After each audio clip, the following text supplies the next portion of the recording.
Abu Huraira reported Allah's Messenger as saying, Allah fixed the very portion of adultery which a man will indulge in. There would be no escape from it. Reference: Sahih Muslim 2658. And if you fear that you will not deal justly with the orphan girls, then marry those that please you of other women, 2 or 3 or 4.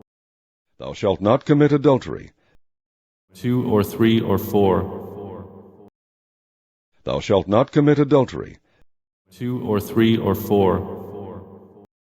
Therefore shall a man leave his father and his mother, and shall cleave unto his wife, and they shall be one flesh. Thou shalt not commit adultery.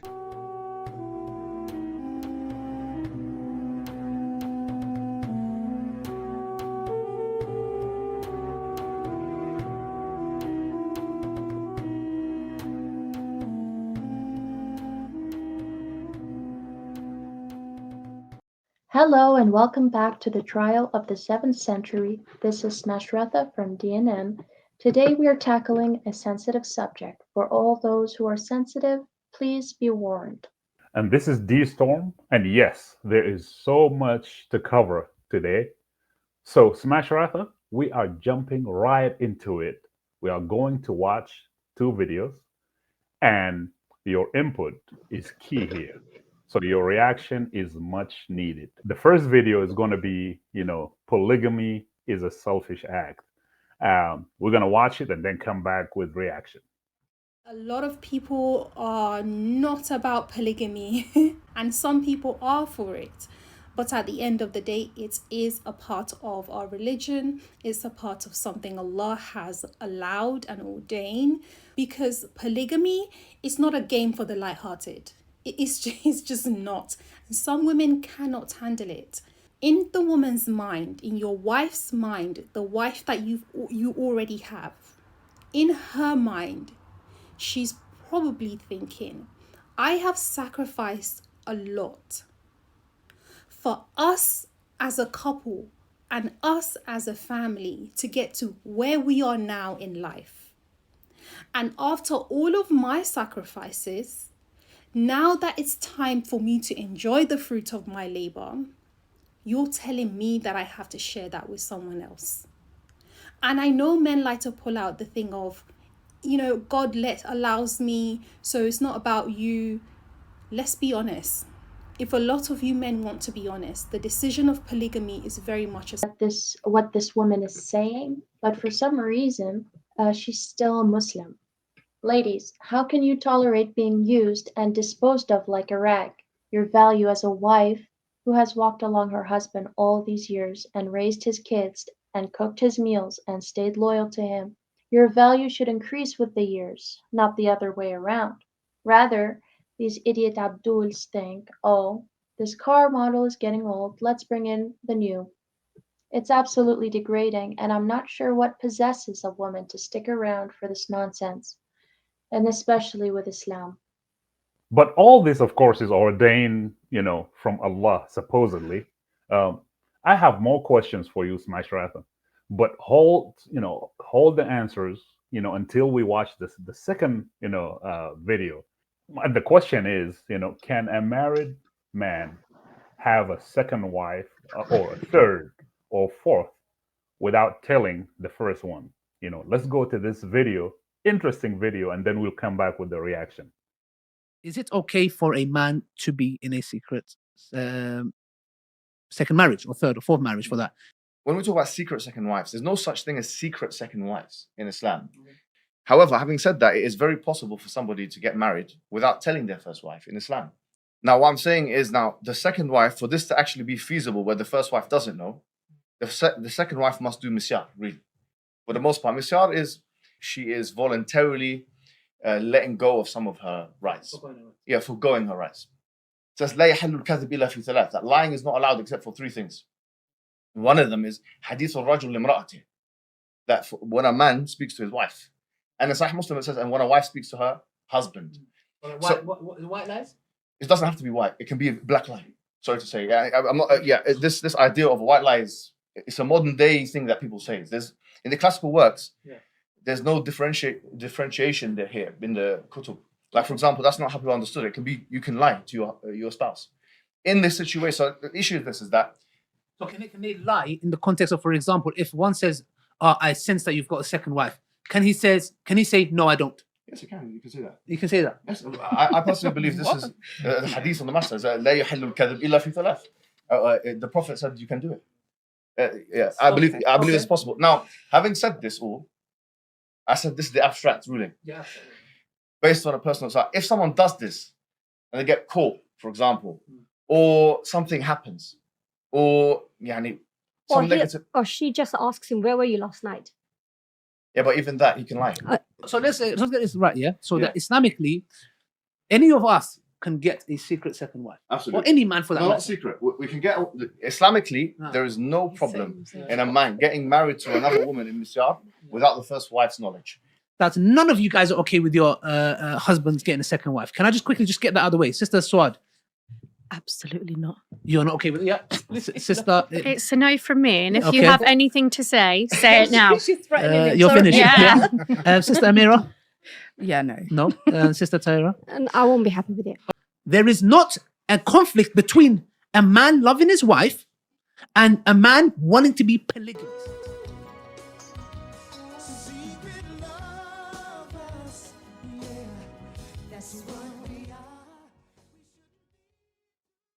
Thugs are the ones that you can't trust, and everyone knows that.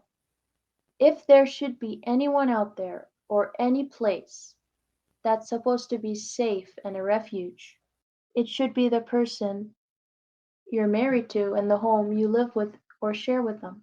Everything in Islam is demonic and upside down. Just think to yourself, if lying is permissible, then what is left? I agree 100%. Poor women.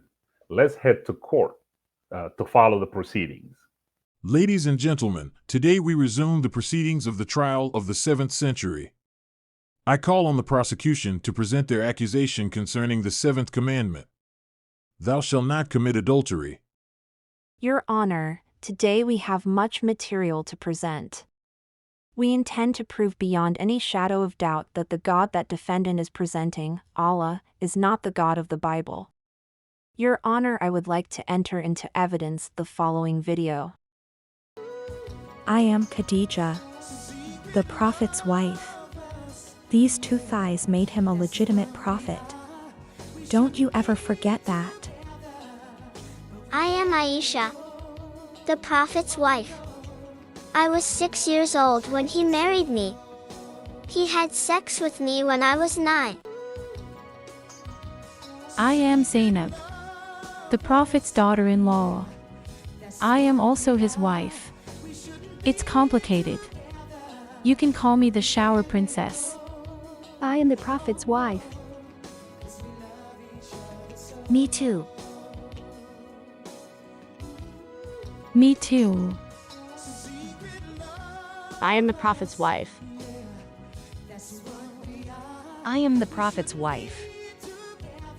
I am the Prophet's wife. Me too. Me too. Me too. I am the Prophet's wife. Your Honor.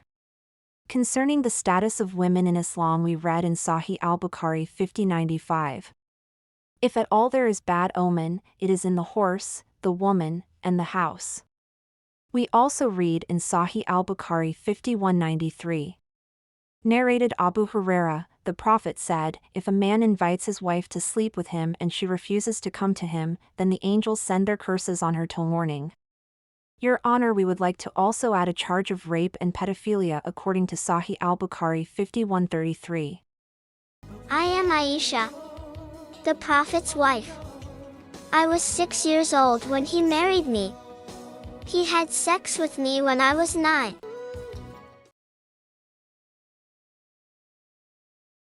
Your Honor, I would like to make a quick contrast here by first presenting this video clip into evidence. While Israel was staying in Shittim, the men began to indulge in sexual immorality with Moabite women, who invited them to the sacrifices to their gods, and the Lord's anger burned against them. The Lord said to Moses, Take all the leaders of these people, kill them, and expose them in broad daylight before the Lord, so that the Lord's fierce anger may turn away from Israel. So Moses said to Israel's judges, Each of you must put to death those of your men who have joined in worshipping the Baal of Peor. But those who died in the plague numbered 24,000. Your Honor, according to Sunan Abu Dawud, Volume 2, 2150, we read, Abu Sa'id al-Khudri said, The Apostle of Allah sent a military expedition to Otas on the occasion of the Battle of Hunayn. They met their enemy and fought with them. They defeated them and took them captives. Some of the companions of the Apostle of Allah were reluctant to have intercourse with the female captives in the presence of their husbands, who were unbelievers. So Allah, the Exalted, sent down the Quranic verse, And all married women are forbidden unto you, save those captives whom your right hands possess. That is to say, they are lawful for them when they complete their waiting period. The Quran verse is 424. What a contrast! I would like to contrast that to the hadith found in Sahih al-Bukhari 5119. Salama bin al-Aqwa said, Allah's Messenger said, If a man and a woman agree to marry temporarily, their marriage should last for 3 nights. And if they like to continue, they can do so. And if they want to separate, they can do so. Also Quran 4:3 encourages marrying multiple wives. Your Honor, the following is absurd and disgusting. But we are here to present the facts.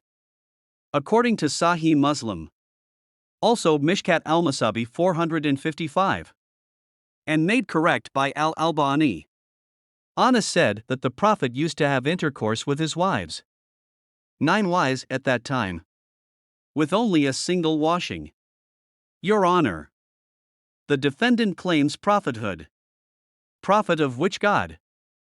Not the God of the Bible. Your Honor, this man is a disgrace to everything that is decent. All evidence are submitted in court record.